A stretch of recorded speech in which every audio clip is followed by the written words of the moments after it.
Even the mighty lion will one day be brought to its knees by time and consumed by the smallest organisms on the planet to join the animals it consumed during its time. We are just clever carbon chemistry on stage, stolen from a supernova for a brief period of time. It is an incredible thing to be part of this journey. We believe that we create our own fate. We believe that the path of our life is carved by our actions. We believe that we are the masters of our universe, but if you look a bit closer, you might be lucky enough to see this universe for what it is. We are part of a story that is unfolding, a story that exploded into existence, a story that could unfold one way and one way only, and we are lucky enough to see the story unfold. It is a beautiful moment when you realize this, that you don't have to carry the weight of the world on your shoulders, that you can forgive those that have done you wrong. You are merely here to witness the most epic story ever told unfold before your eyes. Just like the sun will set every evening, just like a flower opening in response to a cascade of biochemical reactions, just like the moon goes around the earth and a moth around the flame, so we are bound by the same laws, and our awareness of choices creates the illusion of free will. What is free will? Free will is the capacity to make choices in which the outcome has not been determined by past events. For example, if I say don't think of a blue cat, your mind will either try to think of a blue cat, or your mind will try to not think of a blue cat, or you would ignore the question entirely, or you would try to think of a pink cat to be rebellious. Whatever the case may be, your thought process at that stage was influenced by the question. For true free thought, you should be able to think of something outside the realm of your sensory inputs or memories. The true test for free will is non-causal neuron firing, where neurons can fire without there being a reason for them to fire. Because if there's a reason for them to fire, it means that the mind has been influenced by a stimulus, such as a question or a previous thought, that set off a chain of thoughts, just like a row of dominos, where the one affects the other. A new formatted brain with true free will in a jar of water should be able to fire neurons due to its free thinking capability. The reason for them to fire cannot be a previous thought or a response to what's happening around it or something from a memory. If you are trying free thought right now to prove that you can do it, you have already been influenced by this video to do so. If free will exists, you should be unpredictable. Someone else should not be able to know what your next thoughts or moves will be. If someone could predict what you will say before you say it word for word and repeatedly do so, that would indicate that your actions are predictable and not driven by free will, but rather these choices you made come from a chain of events in your brain with a predictable outcome. Neuroscientists have done numerous experiments on functional MRIs where they can predict what a person's choice will be 7 seconds before the person themselves realize it. It shows the deterministic domino effect where one thought from an experience leads to the next, to such an extent in the subconscious mind that the person is not even aware how they got to the choice they made. It is no mystery to me that a baby starts off one day practically able to do nothing. Just like neural nets needs data to build a machine with artificial intelligence, a baby starts off with practically a blank slate, apart from its genetically inherited instinctive survival system. Every time the neural network gets input, new connections are formed, which shapes the thinking of the machine. Every time a baby gets input, their machine for thinking is shaped. The experiences and input they get are all dependent on the situation they are in, and they have no hand in choosing their inputs, and every action that happens to them over their life will shape this machine. And these are actions completely out of the baby's control. I would argue that without internal dialogue, proper deductive reasoning is not even possible, and the ability for speech comes much later in life, after the world has already shaped you. But you don't need to go further than the first 10 connections in the neural network to understand the deterministic nature of this. If I feed the exact same data to the exact same baby in the exact same setting, its neural connections would form in the same way every time if you had to restart this experiment with a specific brain under the same conditions. And even if you added an element of random to its neural net formation, it's still not evidence of free will. It's just a baby who have been given a bunch of neurons out of its own control and inputs out of its own control mixed with random, none of which the baby had any control over. And effectively, its thinking machine is completely shaped by its genetics, inputs and systems it has no control over. A baby doesn't have free thought, it reacts instinctively based on hunger, fear, pain, etc. The ability of deductive reasoning comes later, and it should be clear to you why the baby doesn't get born with the ability of speech. It would be a major evolutionary advantage, but our brains start off as a learning machine, and what it learns is exactly what it is presented with, down to molecular level, to atoms and electron energy states in the baby's neurons. At that particular point in time where the baby gets its first data input is completely out of its control. And so is the way that the specific set of neurons will react to that input. Those neurons formed based on the baby's DNA, which it had no hand in choosing. And if you can wrap your head around the deterministic nature of the first 10 neural connections forming, then you can also understand this for 1 billion neural connections, as this process of inputs and one thought influencing the next, action and reaction, is what will happen to this person for the rest of their life. An ocean of prior events creates the thoughts of here and now, one thing influencing the next, like the largest game of dominos ever played. Keep this in mind as we go through the rest of the video. Let's start off with a couple of tennis balls and drop them on a plate and see what happens. We can see that one of the balls fall off the edge. We can now mark this ball red and rerun the simulation. If we drop the balls from the exact same positions, the red ball will keep falling over the edge every single time because they are bound by the laws of physics. We can therefore say its path was predetermined even before it was dropped. If we place some markers where the other balls fell in the first run, and we rerun the simulation, the tennis balls will end up exactly in the same spots. If we drop them again and again, they will stop at exactly the same spots as previously, no matter how many times you rerun the simulation. You can therefore say before these tennis balls were dropped, their final destinations were predetermined, and therefore deterministic. If we added 1 billion to the power 1 billion tennis balls and dropped them, the outcome would be deterministic. It will happen the way it's supposed to under the laws of physics. It can happen one way and one way only. You can try this experiment for yourself. Open a Need for Speed map and press the forward key. See where the car crashes and take a screenshot. Now do it again and take a screenshot of the car after it's crashed. They are exactly the same, and why would they be any different? The car acted according to the laws of physics. Now sure, you can add an element of random to some game engines, but that just makes poor physics, and we'll get to this a bit later. Now with that in mind, let's say the Big Bang only released one particle.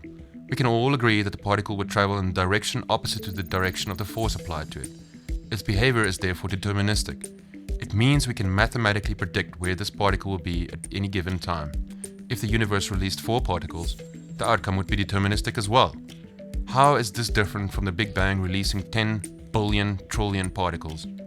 They are all bound by the laws of physics and will behave according to the laws of physics. They will all interact and bind and collide and aggregate and separate the way physics dictate. It's only personal incredulity that makes us feel that many particles will result in structures and beings with free will. If you rewind the Big Bang from the day you were born all the way to the beginning and replay it, that movie would be the same every time you replay it. Through all of time and changes in the universe and the formation of Earth and evolution, every single atom in your body ended up there in a predictable manner. All of chemical evolution and micro and macro evolution happened completely independent of you. Our construct is so deterministic in nature that our red blood cells have no idea that we even exist. They carry oxygen from point A to point B based on the proteins and chemicals and enzymes and triggers they evolved to fulfill a single purpose for their own survival. For you to exist, billions of years of particle interactions had to take place to form suns and planets. Enough particles had to interact to bring forth self-replicating cells. From this point onwards, 3.5 billion years of evolution took place for Homo sapiens to exist. And one day 2 humans met and reproduced to bring you into the world, none of which you had any hand in choosing. Up to this point, all of your genetics, every cell, every atom in your body, every neuron with their specific structures has been given to you. You had no choice in the matter. You didn't even choose to be born or not. Your genetics plays an enormous role in your life. It determines so much of what you are, all your physical features, your inherited IQ. It determines how you would instinctively respond to danger, whether or not you are prone to psychological problems, whether or not you are diabetic or a genius, once again, none of which you had any hand in choosing. Now, of course, nurture plays a big role, none of which you had any hand in choosing either. You didn't choose your parents, your schools, your teachers, your breakfast, and then one day you get a bit older and you decide, I don't like eggs. I don't want this breakfast. And you choose because you are a free thinker of thoughts, right? Or do you choose? Let's examine. Let's say you don't like eggs because they taste funny. You must understand the fact that they taste funny is a genetic factor. Your tongue has taste buds, little chemical receptors with lock and key models, which you had no hand in choosing, which sends a signal to your brain, which you had no hand in choosing either. Or let's say you dislike them because your dad actually likes them. This is not your own choice, because you got the idea from your dad and you just did an opposite spin on it. You also didn't choose your dad. Let's say you don't like eggs because they smell funny. They smell funny to you because of your genetics, or perhaps because you smelled something bad previously and the smell of eggs reminded you of that. This is not free choice. It just means you were exposed to a bad smell, and this smells similar to you. Your experiences shaped your like or dislike for eggs, not free will. Let's say you dislike eggs because you want to be different from your sister, and you're a different little guy who doesn't conform to the norm. Free choice, right? But if we took your sister out of the scenario, what would you have based your choice on? The taste, the color, the smell? All of these are genetically influenced or influenced by your experiences you had. You don't choose to like eggs or not. Determinism chooses for you. Every taste bud molecule, every thought you have is influenced by things completely out of your control, like the presence of a sister. How would you choose to like or dislike eggs outside the realm of your history, your genetics, and what you're being told right now? A common answer for this would be, I just don't like them, but that's because you haven't thought it through. To understand determinism, you have to be introspective and brutally honest with yourself. I find that when I have this discussion with people, their immediate instinct is to be defensive, because they do not like the idea of not having free will. But it comes down to this. Can you dislike eggs without your genetics or your experiences leading you to that choice? If you can't even choose your liking or dislike for eggs based on free will, how can one make the claim for free will in terms of anything else that you do? Let's take an eyeball and connect its optic nerve to one brain cell and release one photon which goes through the pupil and reaches the retina, which creates a chemical to electrical response and sends a signal to the first neuron via the optic nerve. We can all agree that the signal generated by the neuron will be identical if you repeat this experiment with the exact same neuron under the exact same conditions. The neuron will generate an action potential and fire based on the input it receives or prior action potentials it might have had. We can take 6 neurons or 100 or 1 billion neurons, and it will increase in complexity, but it will be just as deterministic as it was with one neuron. But let's skip to the human brain. Let's make an exact carbon copy of someone down to the very last detail, dress them in the exact same clothes, and then erase all their memories. We then put both of them in a white room with one red apple on a table and make sure that these rooms are exact carbon copies. Both of them start this experiment asleep in bed, in the exact same position to atomic scale. Both of them are woken up at the exact same time. Both of these carbon copy humans will open their eyes at the exact same time, and the exact same amount of photons at the exact energy states will hit their retina and at the exact same angle, which will send the exact same impulse to the exact same brain. The first stimulus they get is a carbon copy, and the neural response from these two cloned brains will be exactly the same, as the neurons are aligned exactly the same, made from the same molecules and same action potentials, loaded with the same amount of energy, and genetically formed to be identical. Both will wake up, and because their brains are 100% the same, they will behave indistinguishable from each other. Both would sit up in the exact same manner, with the exact same neural impulses firing at the exact same time, creating the exact same behavior. Their first instinct might be to look left and pause, and then look right to assess where they are. That action would be reproduced 100% in the exact same way, and in the exact same timing as the counter clone. Every increment of time would result in duplicate movements that are Planck length resolution identical copies and indistinguishable from one another, meaning identical to the smallest pixel the universe has. Now, if you have a problem with this theory at this stage, you can make a few assumptions.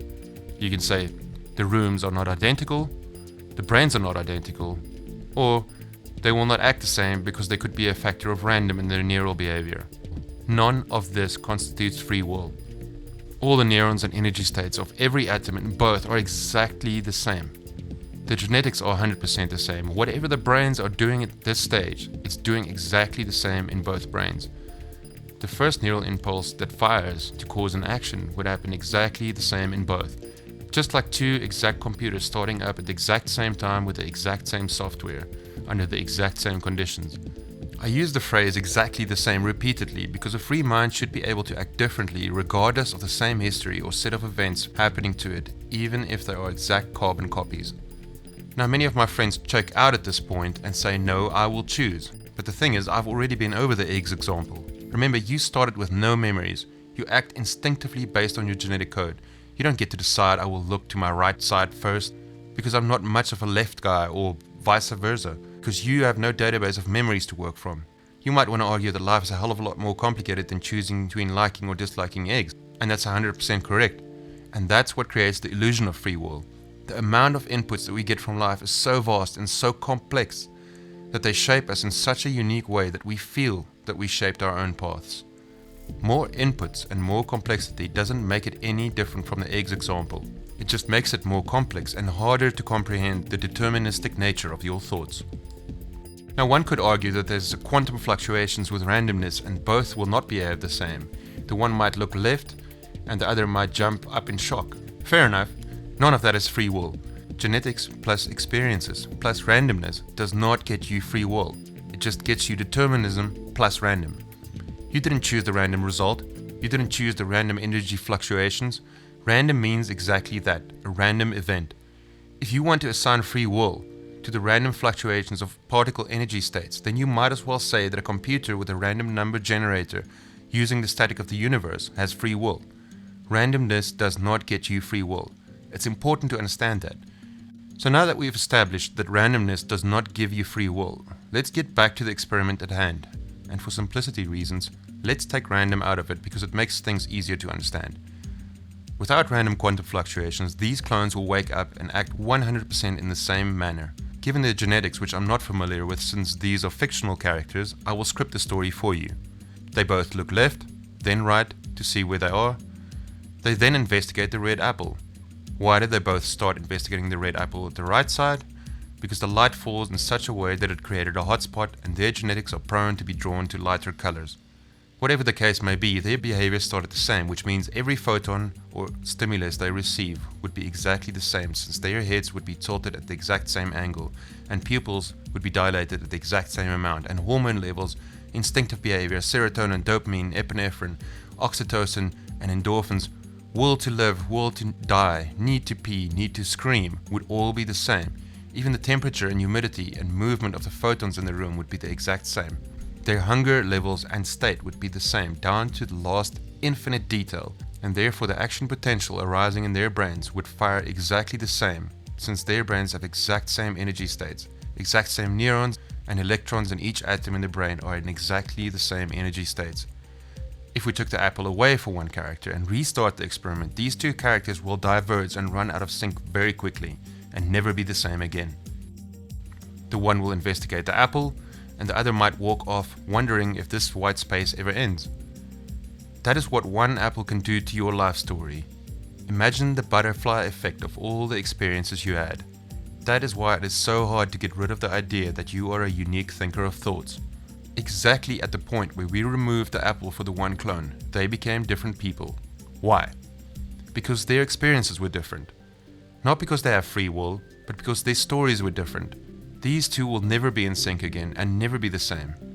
And the reason is they've had different experiences, and these experiences coupled with their genetic response created a butterfly effect of infinite feedback, introspective iterations, which makes them so unique in the end. Not by their own hand, but by the hand they've been dealt. If one apple can change destiny, what difference can being raised by loving parents versus being raised by drug addict, abusive parents make?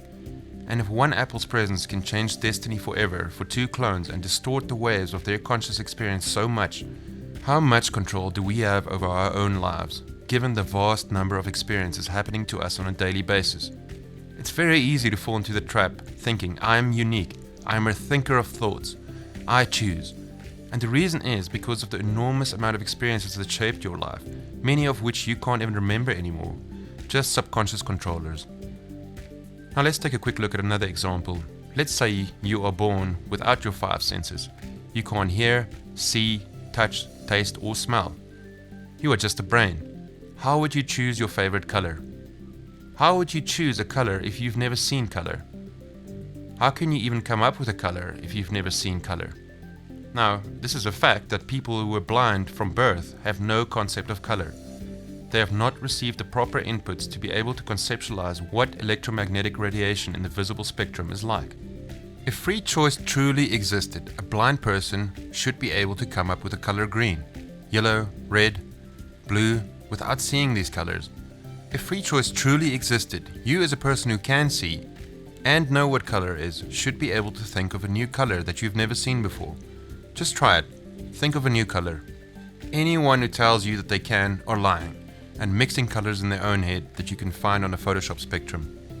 You might argue that there are no more colors to think of, but you would be wrong, because we can only see a tiny fraction of the electromagnetic spectrum, which means there are tons of colors out there you haven't seen before. You might then say, yes, but we can't see those colors with the human eye. Well, yes, that's exactly the point. Can you only make up colors that you have stored in your database that matches colors you can actually see? Because machines can perfectly see other colors. Is your coming up with a new color free will claim bound to your gift of sight? If so, then you are truly just a byproduct of your senses, genetics, and experiences. If you cannot picture what a color outside your visual perception range might look like, how can you make the claim for free will or free thinking? If you can't come up with a new color, how can you come up with a new concept that isn't grounded in your database of knowledge? Another example is come up with a new sense. We all move around in 3-dimensional space. Try to think of a new way to detect it without using examples from your database of knowledge. You might say, that's easy. What if you can see with your hearing? First of all, that's a bat. And secondly, you used hearing and seeing from your knowledge database. You might get eccentric and say, well, what if I detected color with magic bubbles that floats out of my mouth and sings the shape of the thing you're facing? Once again, color, magic, mouth, detect, round, bubbles, float, shapes. All these things are part of your database. You can't think of a new color or a new sense or a new system outside your framework because your thoughts are governed by what you know, and what you know is based on your experiences. And they are all just domino chains of deterministic things leading to more deterministic things since the universe exploded into existence. The true test for free thinking is to come up with something not bound by anything you know. You wouldn't be able to even express it with language or sound because those things are just part of your database. A quick test for free will be to think of something completely random at this second. If you are brutally honest with yourself and trace your steps back, you will realize how you got there. Now this is extremely difficult and it does take practice and extreme intellectual honesty, but you can practice this just like playing the piano. And when you get better at this, one day you will get the bone-chilling realization and understanding and comprehension of determinism. It is all thoughts influenced by previous thoughts that are influenced by previous thoughts, all the way back to the deterministic driving factor. Truth be told, you wouldn't even have tried to think of something random right now if you weren't asked to do so. And if you chose not to do so, you still had to choose not to do so in response to what I just said. It's just a row of dominoes where the one thing influences the next, and in our case, a mountain of experiences, thoughts, genetic influences, neurochemistry, and other factors completely out of our control makes you come up with these ideas, or at least what we call ideas. For me, the first time I tried to think of something random after being presented with determinism, I thought squirrel. Very pleased with myself and my very random result, I traced back my thoughts to realize it was not as random as I made myself believe. And I just want to plant a flag there to remind you, random is not free will. But the test of this question was to come up with something random. And this is how my thought process went. I thought I must come up with something very random, and random means something completely separate from the situation I was in. Then I thought about something far away, because surely that would get me on the right track to randomness. The first thought that came to mind was the beach, which I'm familiar with, and quite far away from where I stay. There are obviously a million iterations of thoughts too quick to catch about why I chose that place for an example. When I was younger, driving there with my parents felt like an eternity. So in my mind, it was the furthest place due to my experiences, even though I traveled much further later in my life. I then recalled the memory of the place at the beach I was picturing and remembered there were squirrels there in the morning. I quickly grabbed onto the squirrel image because they act so randomly, and the idea of random is already how this mental journey started. Not so random after all. Now remember, this takes practice, and because we do this post hoc choice tracking so badly, it creates the illusion of free will. It creates the illusion that the thought came from some free will machinery in the brain. This once again is personal incredulity. It is honestly just something we are really bad at, because from an evolutionary perspective, really tracking your thoughts to their very core really doesn't provide you with an evolutionary advantage.